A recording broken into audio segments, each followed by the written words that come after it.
คณะนายพัฒนชัยหายคำนางสาวพัฒนาพรแท่งทองนางสาววานิภาปัญญเงินนางสาววราวันเมย์แกนายวรุษเผื่อผู้นางสาววัฒนาเทพอาสานางสาวสศิวิมลพักพิมพ์ทองและนางสาวกรณีแสงอาราต่างรัศการด้วยความเคารพอย่างสูงการประชุมผู้เป็นประธานว่ารองศาสตราจารย์ดร.เดชเป็นการเพื่อที่จะมีการจัดการพระโปรดพระกวีวิสารติโตพระจักริกิตาวิยโยพระวรเมศนันทสาโรพระทวัตสิริปัญโยพระกฤษ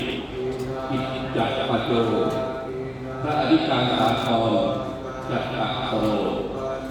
พระโชคชัยอนันโทพระกังวานฉันทกโรพระสมุวิวัฒน์จักรโรพระอำนาจทิวาโรหลักสูตรครุศาสตร์อดีตสาขาวิชาสังคมศึกษา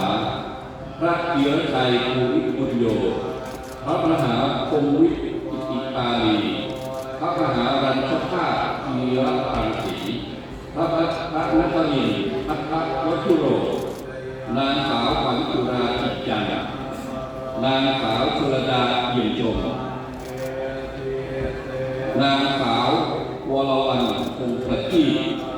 นางสาวกรดาวลุงขันนางสาวสุธิการแก้วนิ่มนายสรัญญูคุมพันธ์นายรัชานนท์พันเกศนา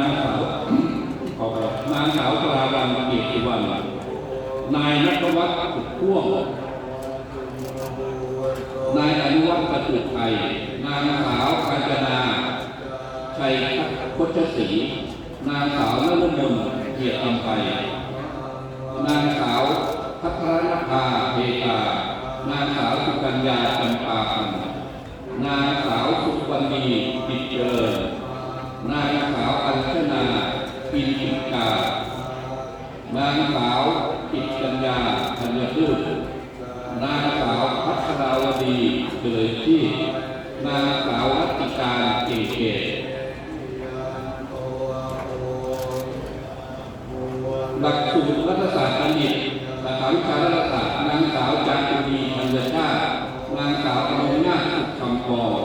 นางสาวเมธวิกรธัญการนางสาวจุฬารัตน์ศรีทองนายชานนท์มงคลทองนาย